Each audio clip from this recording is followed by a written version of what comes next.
Райшат Лианова родилась и выросла в одном из самых красивых сел Горной Ингушетии – Джайрахе. Девушка очень любит горы, ингушскую историю и традиции. В своих блогах она часто показывает восхитительные виды из своего окна. Именно они вдохновляют и подпитывают в девушке творческое начало. Мои блокноты, они как бы предназначены не только для записи. Это блокноты у меня и с линиями, которые я, допустим, один из них я сейчас изготавливаю, а есть и скетчбуки без линий. Они у меня еще являются своеобразными альбомами национальных орнаментов, так как на каждом листе я использую национальный орнамент. Своеобразная такая коллекция ингушских национальных орнаментов.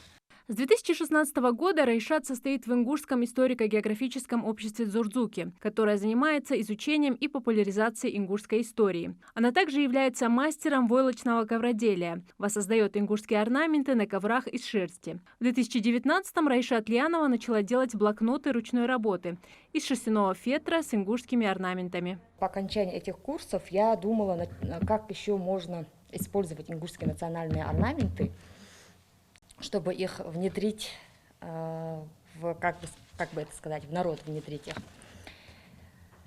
И придумала блокноты ручной работы. Блокноты путем проб и ошибок делать научилась я исключительно сама. Работа с блокнотами требует очень много усердия и времени. Это долгий и трудоемкий процесс. Райшат – перфекционист и потому очень требовательна к себе. Благодаря этой черте характера она доводит каждый блокнот до идеала. Как модно сейчас говорить, хобби. Это как бы не основное мое занятие, это не бизнес ни в коем случае. Я являюсь госслужащим, в обеденный перерыв от государственной службы преподаю в школе.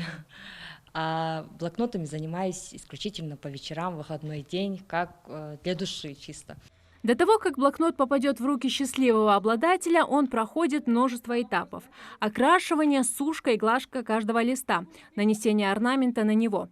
Пользуются спросом, у меня их заказывают, и заказывают немало, иногда и большими партиями. В этом году я сделала рекордное количество блокнотов.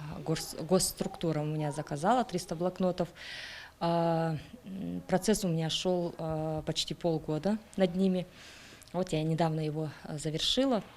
В древности в каждом промысле ингушей были свои орнаментальные особенности. На предметах гончарного промысла волна и линии. На деревянных изделиях преимущественно геометрические фигуры. На ювелирных изделиях и оружии антропоморфные, зооморфные и растительные мотивы. На коврах криволинейный орнамент, сочетающий в себе все представления о прошлом, настоящем и будущем, о древе жизни.